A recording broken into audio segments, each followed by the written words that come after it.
The following is an exclusive presentation of WI Garden Media, celebrating 10 years of being the voice of Garden Talk Radio.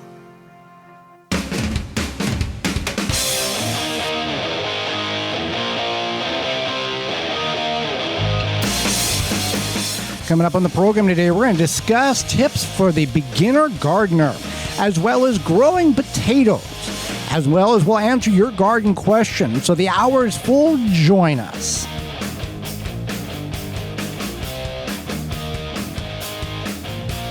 You are listening to the most informationally packed hour of garden-focused radio in the country and on the internet with your host, husband and wife team Joey and Holly Baird.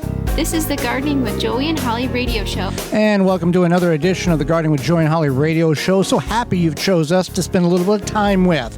I'm your host, Joey Baird. Beside me is my wife, co-host, best friend, and gardening partner, Holly Baird. This program is for you, about you, to help your garden grow better, to maintain your landscape, grow healthier trees, make your grass look greener, as well as preserving what you grow. Happy you're tuning in, whether you're doing such on one of the multitude of AM and FM frequencies broadcasting our program here in 2026 through our radio app, through our parent website, thewisconsinvegetablegardener.com, where you can also find coupon codes for all the companies you'll hear through the program under the Money tab at the top of the page. Podcast replay or in-studio video replay. Thank you so much for doing such. You want to be part of the program, certainly is welcomed by sending us an email to gardentalkradio@gmail.com. gardentalkradio@gmail.com. Let us know where you're listening from. You can also give us a call, toll-free, coast-to-coast at 1-800-927-SHOW. 1-800-927-7469. If we can't get to you, leave a message and we will call you back. Well, before we get into the program, Holly, it's time for this week's Joke of the Week. This week's garden joke is brought to you by rescue.com. And the joke is, why didn't anyone laugh at the gardener's jokes? The gardener's jokes, because he was too dry, too because soil. they were too corny. Corny, like the crop, CRON. That's the only way to spell corny. Well. Anyway, this week's garden joke, again, is brought to you by rescue.com. American-made rescue products keep your family, home, and yard protected from pests such as wasps, hornets, yellow jackets, flies, ants, and more. Learn more at rescue.com. That's rescue.com.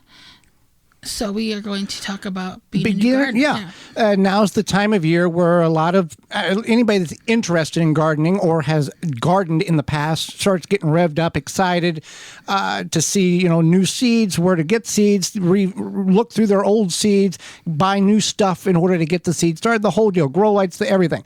But if you're a new gardener, if you're somebody that's going, I've seen this, I've seen friends, I've got family that I want to start growing something, it can be extremely overwhelming. Especially if you just go online and type in your favorite search engine, how to start a garden. Right. Where to begin. Right. So there's some things to keep in mind, especially if you go down that rabbit hole and you start seeing like YouTubers or social media people. It may seem like their gardens are just immaculate and perfect and all of these things.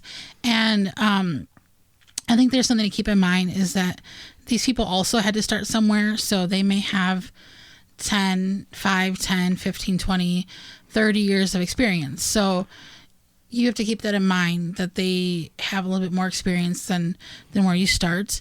And also they may have some help, whether it be with somebody that they hired, or they could also just have help from a spouse, children, whoever.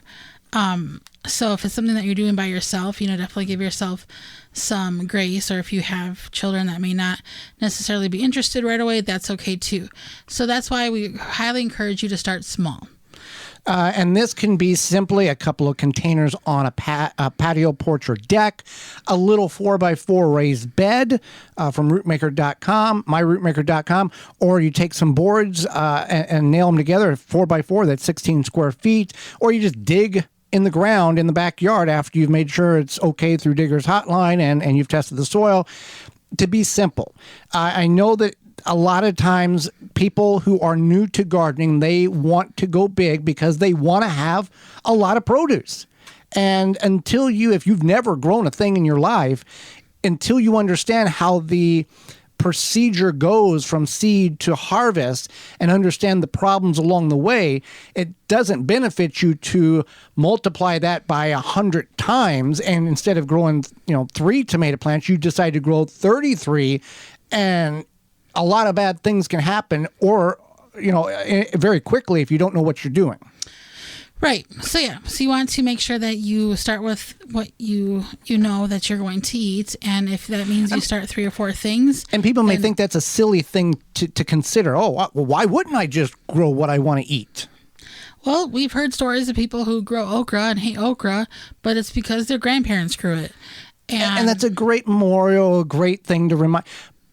What are you doing with that okra? Right, exactly, right. Yeah. Anyway, so start with what you know you're going to enjoy. Maybe ask, whether you search for your growing zone online, what does well in that growing zone, and then perhaps do something that might not necessarily, not saying it wouldn't do well, but maybe a little bit more challenging. Like for us, typically root crops do pretty well, but maybe there's something in your area that does a little bit better. Keep that in mind. You want to be aware of fake plants, seeds, etc. So a lot of times you'll see these, especially once you start Googling, searching for gardening things on your social media, all of a sudden all these ads will pop up.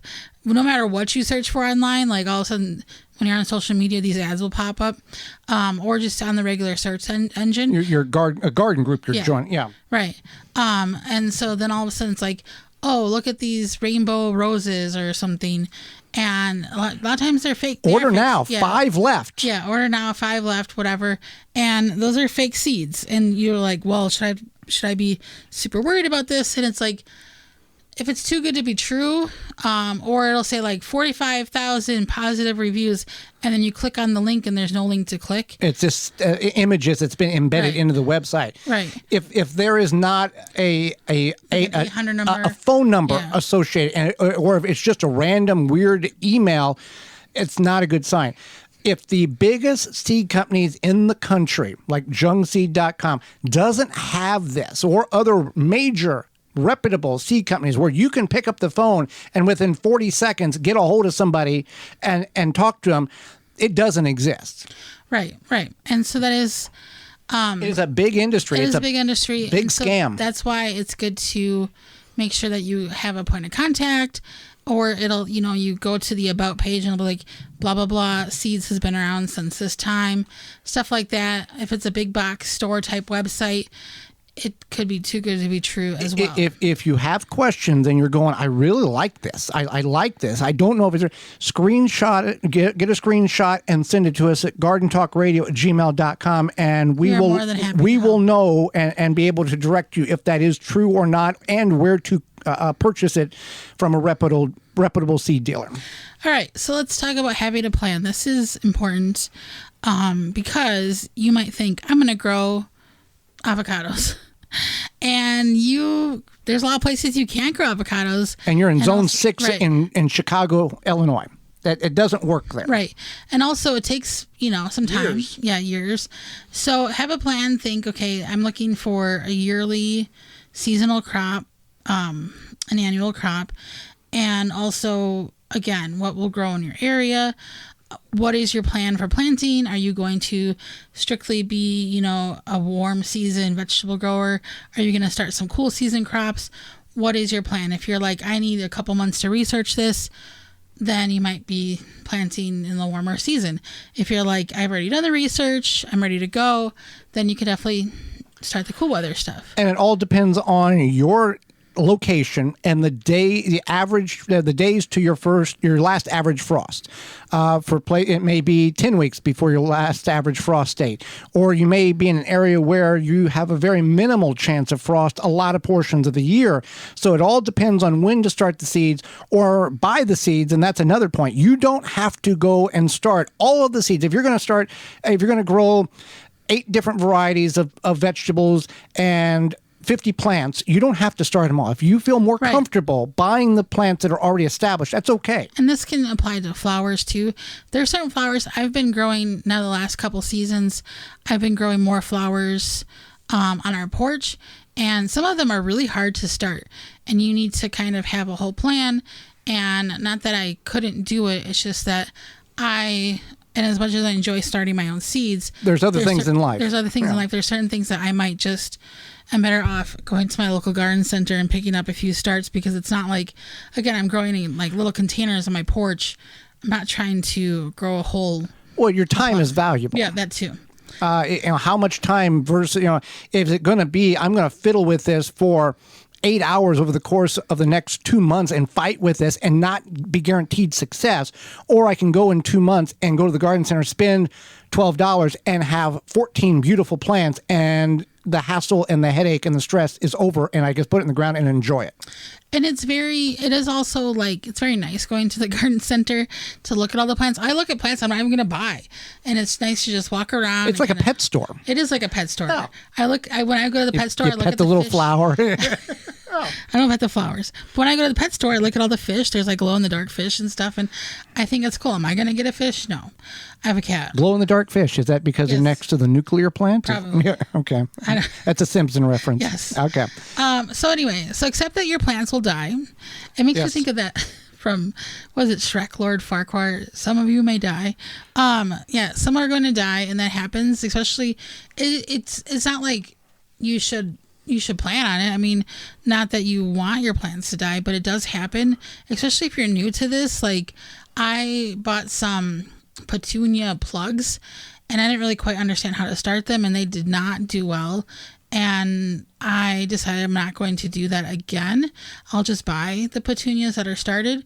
But sometimes there's a learning curve. But even for stuff that we've grown for decades, like tomatoes, sometimes they just don't do well. And if you're going to start seeds on your own, if you want to start more than what you intend to plant, if you're going to plant 6 tomatoes and that's the goal, I'm going to have 6 tomatoes, go ahead and start 12. There's nothing wrong. You can either give them away or guaranteed out of that 12, 8's going to survive. You're going to have some casualties in there. It's just the life of a gardener. And you want to think about, we talked about what you're going to eat, and you don't have to grow enough to can or freeze or preserve. It's okay to just grow enough to have a couple of additions to your meal throughout the week. Nothing wrong with that. Right. And if you don't grow enough for whatever that you feel, you can always go to the farmer's market, and now this will give you an opportunity to talk to the farmers. Oh, I grew some of these carrots just like this, and I just started gardening this year. Or, hey, what is that? You can grow that here? Yeah. There you go. That can give you ideas as well. Have a long-term goal. If you're going to stay where you're at for, if this is your forever home, or you have no intentions, or you don't see foreseeable moving opportunities, you can look at the possibility based on where you're at and what your city municipality allows. But perennials, nut trees, or fruit trees, raspberry, blueberry, blackberry bushes, rhubarb, or asparagus, these things that can go in the ground and live for decades and have very little to no work on your end. Jerusalem artichoke's another one that will last for a long time. So think about, okay, I'm going to be here. This is worked out, or it's working out. I can take this portion of the yard and kind of turn into a perennial area where I just maintain some of the mulch and everything and let everything do its own thing and just go in and harvest. Strawberries, another one, lasts 5 to 7 years. So kind of keep that in mind of what is your long-term goal. And if you don't have a long-term goal, that's okay too. Just something to keep in mind for those of you who are going to be there for a long time or want to invest a little more input to your landscape. Absolutely. So, yeah. So these are some good tips for beginner gardeners. And of course, if you have any questions, just a small amount of, there's a lot to go there. But if you got any questions, gardentalkradio@gmail.com. Well, hang out with us. When we return, we are going to discuss growing potatoes. You're tuned in to the Gardening with Joey and Holly radio show. Have a garden question? Give Joey and Holly a call now or anytime 24/7. Just dial 1-800-927-SHOW. If you can't get through, leave a message and they will call you back. Call now, 1-800-927-SHOW.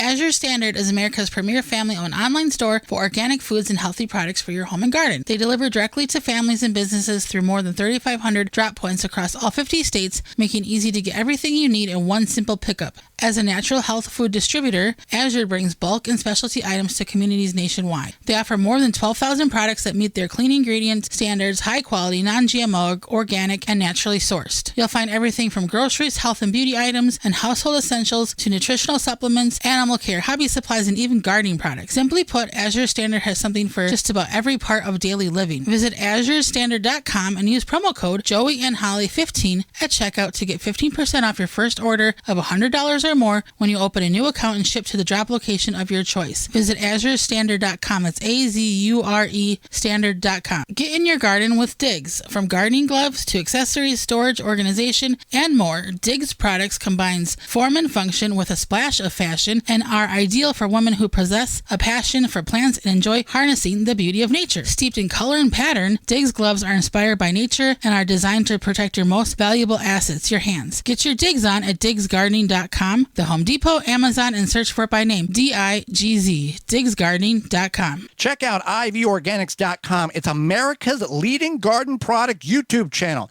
IV Organic products are innovative, organic, effective, and proudly USA made to help you achieve your best growing season. Use coupon code RADIO10 at checkout and save 10% on your entire order at ivorganics.com. That coupon code again is RADIO10 to save 10% on your order at ivorganics.com. Are you bugged by bugs? You need naturally green products, No More Bugs, environmentally friendly. Made in the USA, No More Bugs is a cedar blend that repels and eliminates mosquitoes, no-see-ums, ticks, fleas, roaches, ants, and more. No More Bugs is safe for you, your pets, and plants. Available online at nomorebugs.net, Amazon, Walmart.com, and the Home Shopping Network. MyRootmaker.com has the tools to start your plants off right and keep them growing through harvest. From their seed starting trays with an innovative design that air prunes the roots to their large variety of grow bags, 1 to 60 gallons. Get the harvest you've never seen before. Visit MyRootmaker.com and use coupon code RADIO26 to save 10% off your order at MyRootmaker.com. Soil Diva Liquid Microbe Stimulant Spray improves the health of your plants you work hard to grow, stimulates the natural enzymes, and increases beneficial soil bacteria. Go to soildiva.net. Use coupon code RADIO15 to get 15% off your order at soildiva.net. Welcome back to the Gardening with Joey and Holly radio show. Happy you chose us to be part of your day just for a little bit. Growing potatoes. We're going to talk about that, go through some of the tips and techniques in order to have a successful potato crop. And there's more to potato growing than just throwing them in the ground and walking away. Absolutely. But it is kind of that simple, but not. So they're not super hard to grow. There's information that one needs to know in order to increase their odds of success. So now there are because of selective breeding, there's over 5,000 different varieties of potatoes, but there's 7 main types. So this can be categorized by texture and uses. So there's russets, reds, yellows, whites, blues / purples, fingerlings, and petites, which are also known as new potatoes. So these all come with different characteristics. So some, like the russets, are usually typically good for baking, and then other ones are good for boiling, mashing, roasting. Like, again, the russets are good for baking, but then reds are good for boiling, salads, and then I think russets is good for potato salads, or no, the yellows. And this is true, because if you try to take a potato that's not really designed for this and try to fry it, it falls apart and turns to mush. Apart. Yes, absolutely. Or even like if you make a potato salad with something like a fingerling. Fingerlings are a little bit less starchy in my experience, so they're going to fall apart. In the potato salad, you want a potato that's going to hold up to that cooking and mixing. And got that chew and that texture, and that with the mayonnaise and the mustard and all that stuff, yeah. And even like making the they call them like smashed potatoes. Right. The fingerlings are good for that because they have that less starchy quality. And then the new potatoes, they kind of hold up when you cook them for a long time, like in a slow cooker. So yeah. So something to you keep in mind. select the potato you want for the purpose that you intend to utilize it for. There's 3 categories of growing potatoes in the grow season here. There's early potatoes, that's early season.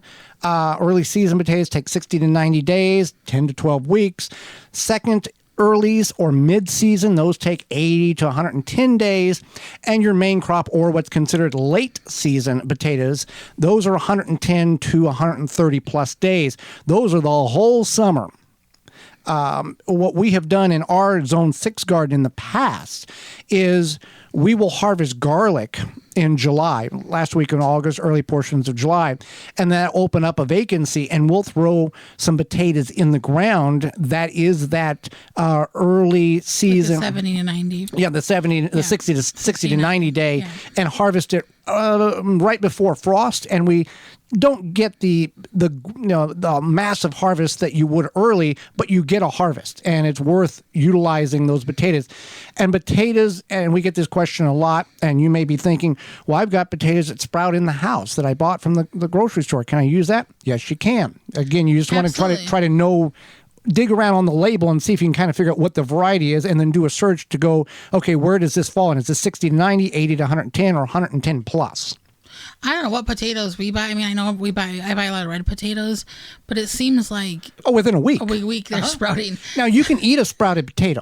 You want to keep it in a darker area just after you buy it, whether you're planting it or you're going to eat it, because sunlight exposed to skin of potato has a slight green tint, which can be irritable to certain sensitive stomachs, and is considered poisonous in some. It's considered poisonous. You're not supposed to eat potatoes that have green skins, but you can peel that skin off deep enough until you get to the actual meat of the potato and utilize the potato for that.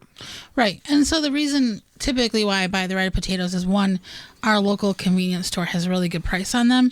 And then 2, when we are camping, we do a lot of pan cooking of the red potatoes, and they hold up well for that.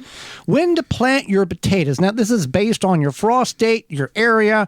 You want to plant your potatoes 2 to 4 weeks before your last average frost date. You can find that by going to your favorite search engine and typing in last average frost date, insert your zip code, and it will tell you. Once the soil is cool, it can be worked and is cool but not soggy or wet. And when the soil temperature at root zone, where the potato is going to sit and start growing, is at least 50 degrees Fahrenheit. You can tell the temperature. You take a shovel or a trowel and dig down 3 to 5 inches and use a digital meat thermometer. That'll give you the temperature.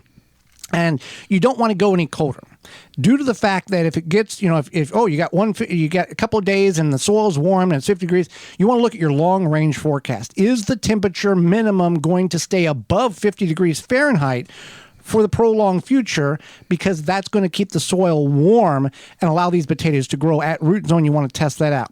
On the other side, if you're in an area where it gets super warm during the summer and your soil exceeds 85 degrees Fahrenheit, which is warm to get soil that hot, that's like desert temperature, your potatoes are going to shut down. Now, if you plant your potatoes too soon and they begin to sprout, and the frost kills the tops, that's not necessarily detrimental. The tops will grow back, but it will set your potatoes back some. Now, how do we plant our potatoes? Some people, it's traditional trench and hill method. You dig a trench, an inch or 2 below soil, plant your potatoes, and then you hill them up. The hilling prevents the soil from the sunlight from hitting the potato. Right. And changing to that green color. You don't have to hill them up. No. You can just plant them deep. Yes. And so what you want to do is, when you are ready to prepare the potatoes or plant the potatoes, Yes. you want to, if you're using sprouted potatoes from the store, if it's a larger potato, you want to cut it up. If there's like multiple sprouts, you might want to cut the potato in half. You just want to make sure, or maybe even in quarters, you just want to make sure that whatever you're planting is about the size of a chicken egg. Yes. A large chicken egg. And then you go ahead and you can plant them. You want to let them kind of cure. So you would want to do the night before, so that way the exposed part gets like the skin on it. Scab. There you go. So that is what you want to do when you go ahead and are ready to plant the potatoes. If you buy seed potatoes, they are good to go. They will, even if they don't have sprouts, they will grow. That's their purpose, is to grow as seed potatoes. So you want to make sure you inspect any potatoes you are going to grow, especially for any sort of rot, because if they're rotting, that means that they're rotting. They're going to rot in the ground. Yeah, right. So you're going to have compost. You might want to cut out a rotting part. You can also rub powdered sulfur or dip them in raw honey also on the scab if you're going to plant them like today, and you don't want to wait that couple of hours or overnight to begin that scabbing process. And all that scabbing process in the sulfur and the honey, it's to prevent worms and stuff from potentially getting in there and eating out that potato. Now, you talked about dividing the potato up if it's large. If you don't want to divide the potato up, you can throw it in the ground and plant it as is. If you want to divide it up, you're gonna get a few more potatoes chunks for that planting area. Universities have done studies, and either way produces the same amount of potatoes. The only advantage to the cutting of the potato is you get more potatoes. Plants, yeah. You get more potato plants, right? And who doesn't want more potatoes? I certainly like more potatoes. So yeah, you want to cure Potato them. monster. Potato monster. And then while they're curing, you want to keep them in a cool, dark place. While you're waiting for to plant them. Yeah. Keep them in a cool, dark place. And then you also, like we talked about the scab, you want to make sure, I don't know if we talked about this, but full sun. You want to look for full sun. When planting them, yep. And then also we talked about the different lengths of time and how long it might take up to use that spot. So it is, for the most part, kind of an all summer thing. So keep that in mind as well. What you want your soil to be is a good, loose, well-draining, slightly acidic, but doesn't hurt the overall production of the plant. Even if you're at a 7, you're okay. With plenty of compost or well-rotted manure, not killer compost. Check out past episodes to learn about that, or do a search on that.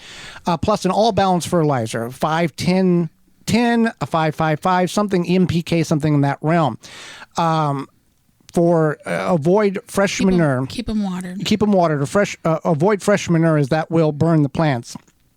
So, again, you can heal them, or what we've always done is we plant them about 6 inches deep, especially in a container or a grow bag. Cover them, walk away.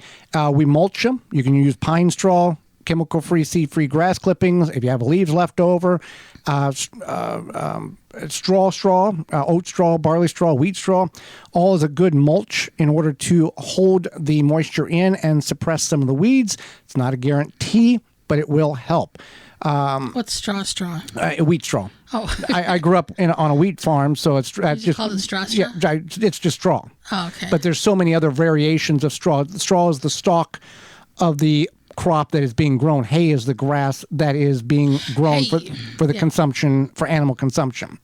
So when to harvest these potatoes? Typically a minimum of 10 weeks. I mean, it's based on early, mid, or long season potatoes, but typically 10 weeks you're going to see the potato grow up and begin to start to die back. Once that potato plant begins to die back, and that's the importance of knowing what type of potato you have, whether you've bought it for the purpose of a seed potato or a store-bought one that is sprouting, so you know when is that duration of, okay, it takes 90 days, we're at 85, the plant's starting to die back, we're good to go. Once the plant starts dying back, it's okay to go ahead and dig it up. Leaving it in the ground until the plant completely dies back is a gamble, because it can rain, it can start rotting, insects can get a hold of it, weeds can grow up and you can forget where they're at, and then they resprout next year. A whole lot of things going on there, and you want to use a garden fork.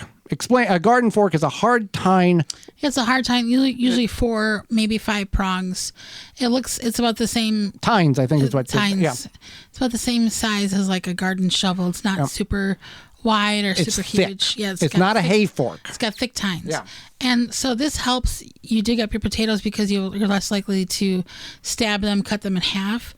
If you can use a garden shovel, that's not a problem, but you might stab a couple potatoes. It's less likely with the garden fork. And harvesting is so fun. It's like a little under the ground garden treasure hunt because you don't know how many potatoes you're Can be gonna good get. or disappointing. Right.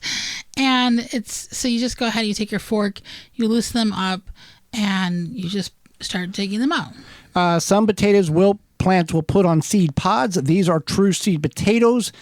In that a little tomato looking like thing that's hanging from it, it is poisonous. Don't eat it. Some people actually take and try to grow real actual potatoes from that. And then some potatoes will flower, and that's also an indication where the potato has reached about the mature state that is going to grow. To store your potatoes, you want to cure them first, keeping them cool between 45 and 50 degrees in a dark place, slightly humid. Like, certain areas are better than this, like a basement or a cellar. People don't have cellars that much. In a breathable container, paper bag or basket, brushing off the dirt but not washing them, and keeping them away from onions to preserve them from sprouting and spoiling, and they'll keep for months. So there you go. Just a little bit. If you want to find more out about growing potatoes, you can go to our parent website, thewisconsinvegetablegardener.com, and click on the search bar up the top and type in growing potatoes, and we've got a lot of videos on that. If you want to keep the mud outside instead of inside your house, we've got a product for you that's made in the USA. This will benefit you after you dig potatoes up. So Scrusher, the original boot and shoe cleaner, it is basically a brush attached to a base to clean your shoes and boots that you would keep maybe outside your front door, outside a shed, whatever it may be. And Scrusher has some great different models. They have the deluxe, they have the regular model, and then they have the big boot model. And they even have things where you can get a personalized base so that maybe your initials or a deer or a tomato, name, something like that. Whatever kind of makes sense for. And these can be fastened to a deck, patio, porch, or step. You can mount in whatever you want, but keep it from moving around. Right. They have all sorts of models out there for you. It's just a shoe brush station that it is a weather-resistant steel frame. It's black UV powder coated so that it's good for year-round use. And you just basically put your shoe in there. You don't have to take it off.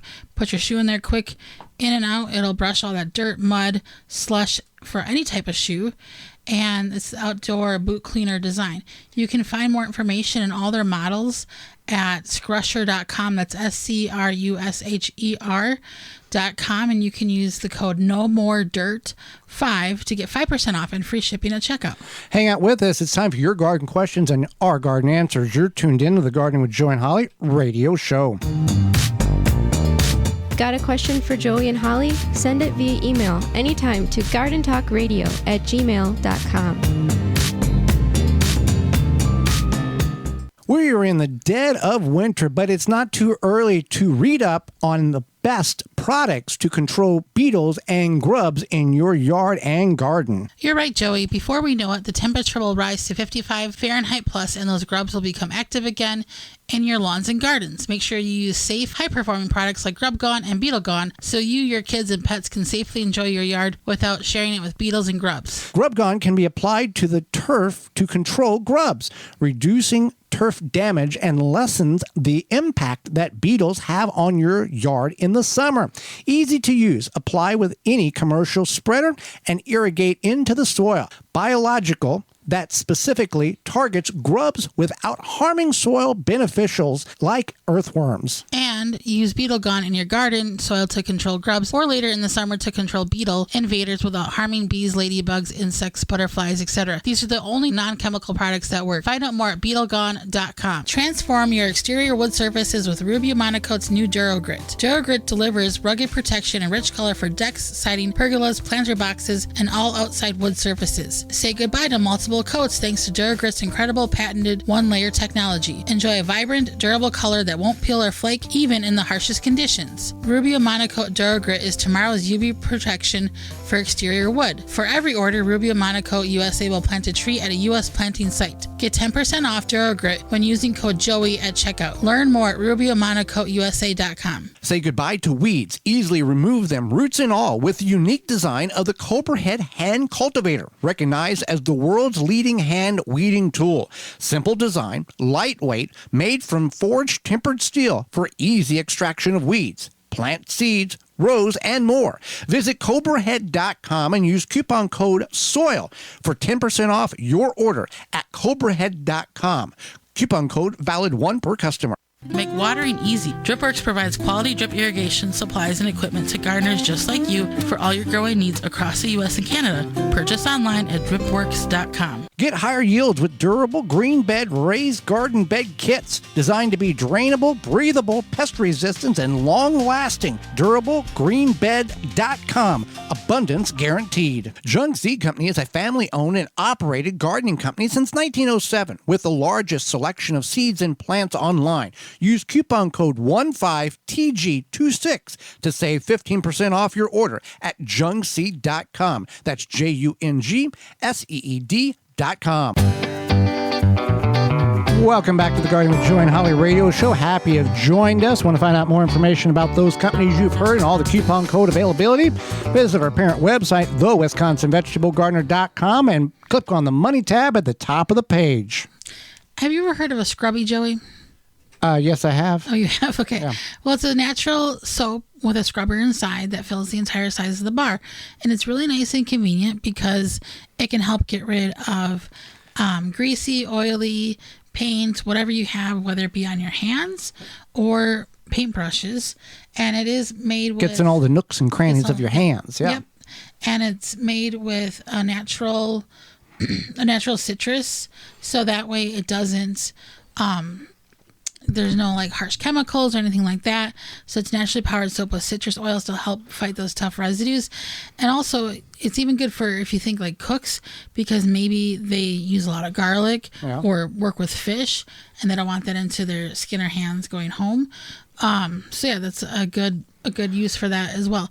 So your scrubby, you can go to scrubbysoap.com, and you're going to get 10% off your orders by using the code SOAP at checkout. That's scrubbysoap.com. Time for your garden questions, our garden answers. Send them on over to gardentalkradio@gmail.com. That's gardentalkradio@gmail.com, or jam your fingers in your phone and dial us up at toll-free 1-800-927-SHOW. That's 1-800-927-7469. I got a question. Yeah. Just kidding. Oh, okay. So we got a question. We got a lot of questions here. Yeah. I would like to grow rutabagas in the spring. I got seed. I would like to have a good harvest. Is this the best time to grow them? We have tried growing rutabaga in the spring in Zone 6 garden about 6 years in a row. And we had one really good harvest. I remember that. And that was it. We've failed every year. We have found to grow them in the fall that the rutabagas take 90 days, turnips take 60, and you start them for us, and your area is going to vary, but you want to do your research. We start ours a little after early portions of August. And then you got September, October, November. As the days get shorter and the days get cooler, it's considered a cool weather crop. It thrives. It likes that coldness, that coolness. In the spring, you're fighting it because the days are getting longer. They're getting warmer. You're trying to grow something that does not like those conditions, and you're expecting something to happen. Now, there are people that are able to do that, and they start them way, way early. But for certain portions of the country, when you need to start them, you've got several inches of snow and ice on the ground, and it's just not practical, and you can't do it. You got to do it in the fall. So hope that helps. So soil from my containers, it can get costly. Can I reuse it from last year? You absolutely can. You want to... With a couple of asterisks on this. Yeah. If I wanted to, if it was soil that I bought last year and it was brand new, what I would do is I would add some fertilizer. Mm-hmm.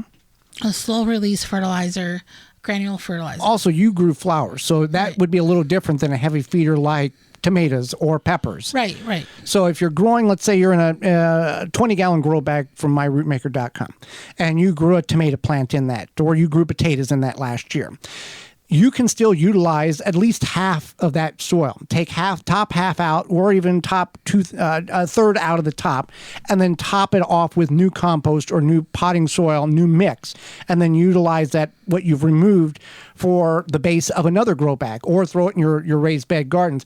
The reason being there is some exhaustion that soil has, but it's not necessary to dump it all out. Now, the asterisk on this is if you're growing in a 1, 3, 5 gallon, maybe 10 gallon grow bag where there's not a whole lot of soil to begin with, it is good to dump that out and start over. But if you're in that 20, 30, 45, 60 gallon or pop-up raised bed, just remove some of that soil if you need to in order to add more. If you're in a raised bed, pop-up raised bed, you probably won't need to add in. Probably won't have to need to remove any. You can just top it off. Right.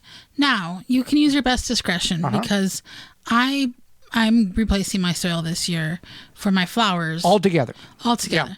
Because I bought some stuff from the garden center. Questionable stuff on sale. And you know what? I listened to Joey. I know. I was like, I called him and I was like, should I get this stuff? It was like 3 for $12 or some deal like that. And then we planted Not seeing it. It was in bags. Yeah, it was in bags. Yeah. And it was some kind of topsoil mix. Right. And it had rocks in it. Yeah, it had rocks in it. And my flowers did not do well. Some did okay. Sunflowers always do well. So if you grow sunflowers, you're usually pretty good. So you want good quality compost or potting soil. If you're going to do it and you're going to invest the time in the raised beds, your flowers, invest. Splurge a little bit. Buy good quality because that good quality will allow you it'll last a little bit longer, a couple of years, versus what we'll have to do is dig out and restart completely over. I mean, some of those we can just dump out. Yeah. So but that you can certainly save money by doing this, but be aware of how much and how large the container is. A hanging basket, totally dump it out, start over. Smaller the amount of soil, you've used it up. Get new soil. All right, next question. Yep. I'm wanting to try using grow bags this year for potatoes and perhaps tomatoes and beets. What size bag would be best for this, and how do I know if it's a quality product? Okay, so I'm going to push a company that has sponsored us for this is their ninth year that has sponsored us, plus 2 years before that when we just had a podcast on the kitchen table. MyRootmaker.com. They have grow bags, seed starting trays. You hear the advertisement through on the commercial breaks. MyRootmaker.com. Use coupon code Radio26 to save 10% off your order. They have grow bags. They have grow bags that have a white coating on it that helps repel the heat. Some of these grow bags are black and they just absorb the heat, and it's like 500 degrees soil, exaggerating, but it's extremely hot and these roots don't like that. So this white coating, and it's more pleasing if you're going to set it next to a house or something. They've got some tan, they've got gray, they've got some other colors. 1 to 60 gallons grow bags. Now, for your potatoes, I would go no less than 15 gallons, and I would put 2 large potatoes in that or 3 small potatoes in that. For the tomato plant, a 10-gallon grow bag. That's it. 1 tomato for the 10-gallon grow bag. And for the beets, a 10-gallon grow bag, you could get 4, maybe 5 beets in a 10-gallon grow bag, but the larger grow bags you go, like a 20-gallon, you could get 7 or 8 beets in. So keep that in mind when it comes to your grow bags and the size. Just because it looks like you can get more, remember what the end result is going to be, because you're going to crowd the plant, and then you're not going to have any plant at all if you crowd the plant and it chokes them out. And with the beets, be sure you thin them out because they're cluster seeds. Yeah. After they sprout, you're going to have to thin them down to 1, just the way the seed nature has produced it. There's basically a bunch of seeds in each. Mm-hmm. What looks like 1 seed to you, there's just a cluster of seeds, and that's how it goes. Hang out with us when we return. More of your garden questions and garden answers. You're tuned in to the Garden with Joy and Holly radio show. Have a garden question? Give Joey and Holly a call now or anytime 24/7. Just dial 1-800-927-SHOW. If you can't get through, leave a message and they will call you back. Call now 1-800-927-SHOW. Hello, gardeners! It's Ann from Neptune's Harvest Organic Fertilizers in Gloucester, Mass. If you're planting flowers, vegetables, shrubs, or just trying to keep your lawn healthy and green, then you should know about Neptune's Harvest. Neptune's Harvest fertilizers come from the mineral-rich North Atlantic Ocean, which contains all the nutrients plants and soil need. Flower growers, get your sunglasses out. You'll want to use them when you're looking at how bright those colors are. Vegetable growers? With Neptune's Harvest, you can achieve the amazing results you deserve for all your efforts. You'll have the most abundant, sweet-tasting supply of organically grown produce, and there's nothing like the taste of a fresh garden tomato you grew yourself. Neptune's Harvest works so great, whether you know what you're doing or not, you'll look good, and you'll feel good, because you're doing the right thing for the environment and your health. Try Neptune's Harvest products from the ocean to set your plants in motion. Available at your local garden center, and to learn more, go to neptunesharvest.com. Pomona's Universal Pectin is a high-quality pectin that gels reliably with low amounts of any sweetener. If you're trying to reduce the amount of sugar in your diet, you'll love Pomona's Universal Pectin. Now you can make healthy homemade jams and jellies sweetened to your taste. You can use sugar or honey to sweeten. Pomona's Universal Pectin keeps indefinitely when stored in an airtight container. Easy to use, versatile, and comes with directions and recipes in every box. Find out more and where to buy at pomonapectin.com. Also available at natural food stores and online. Save your back. Easily and quickly remove trees and shrubs from your property with the Weed Wrench. Find it at weed-wrench.com. Made in the USA. Use coupon code JOEY to save $10 off your Weed Wrench at weed-wrench.com. Wind River Chimes will always be the inspiring harmony. With a large selection and customization options, you will find the sound that soothes you. Visit windriverchimes.com to shop and find out more. Interesting information about the dandelion. It's time for this week's Garden Fun Fact. Dandelions have a taproot that can extend up to 15 feet deep, typically 18 inches. The taproot is very useful to reduce compaction soil in your garden. They can draw nutrients such as nitrogen from the soil and concentrate it in the leaves and the roots. Dandelion seeds can also travel up to 5 miles. Jung Seed Company is a family-owned and operated gardening company since 1907 with the largest selection of seeds and plants online. Use coupon code 15TG26 to save 15% off your order at jungseed.com. That's JUNGSEED.com. Welcome back to the Gardening with Joy and Holly radio show. Time for more of your garden questions and garden answers. GardenTalkRadio@gmail.com. Toll free, 1-800-927-SHOW. That's 1-800-927-7469. Can I divide my peonies in the spring? Yes, you can split the peonies in the spring, especially when new red shoots are 6 to 8 inches tall. But ideally, fall is the best time for them because you have less chance of bloom lost or plant loss. Right. Yeah. If you divide them in the spring, and you have to divide them, you feel that's necessary, it's going to cause a potential in flower gap. You're going to lose basically you're going to lose time, and you may not get flowers that year or this spring, this summer, that type of thing. So keep that in mind when it comes to dividing. Fall is the best time to do it. If you can avoid doing it in the spring, wait until the fall and get on that. Put that on the to-do list. All right, what else we've got here? If I'm using gravel between my raised beds this year, what should I put under it? Cardboard, landscape cloth? Doesn't work in my garden. Weeds just take over. What can I do? If you're just putting gravel down, you could put cardboard. You could put landscape cloth. I don't know if I would use landscape cloth underneath gravel. It's going to be the best option. Yeah, I guess because cardboard is going to break down. A black, heavy-duty landscape fabric you can use, unless you're going to use a weed killer in the rocks with like Nat Green products, no more weeds. It's an organic weed killer. You're going to have weeds. So a thick, heavy landscape fabric with the rocks on top of it. Now, also keep in mind, if you're building a raised bed right now, you want to put that landscape fabric underneath part of that raised bed on both sides. Otherwise, if you're just going to butt it up against that raised bed, you're going to create a crack there, and there's going to be weeds that are going to come up. So that's something to keep in mind as well. Especially, I don't know, weeds just seem to be extra aggressive these days. So, yeah, definitely if you are starting the raised bed process, tuck that landscape fabric underneath the raised bed so that it helps prevent the weeds from poking through. Yeah. So, you can use whatever you want, but the weeds are going to be there unless you use something heavy, aggressive, and you don't want to chemically treat around your raised beds for that type of thing that'll kill, that could toxify the soil. All right. Is it too late to plant onions in Zone 8, Salem, Oregon? Well, that's coming from KSLM 104.3 and FM 1220 up there. We appreciate your question. It's not too late for you to plant your onions in that area, especially for the green onions, but for large bulbing onions, you should plant as soon as the soil is workable. In late winter, February, March, focusing on long day onions. You have to look for your specific variety, but that will be the time you can still get them in the ground for your big summer bulbing onions. You can plant the onion sets.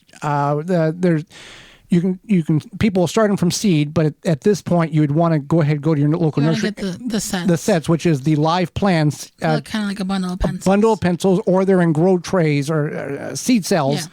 Yeah. You want to avoid the little onion bulbs because that in the net. I think they call those starts. Maybe those are the sets.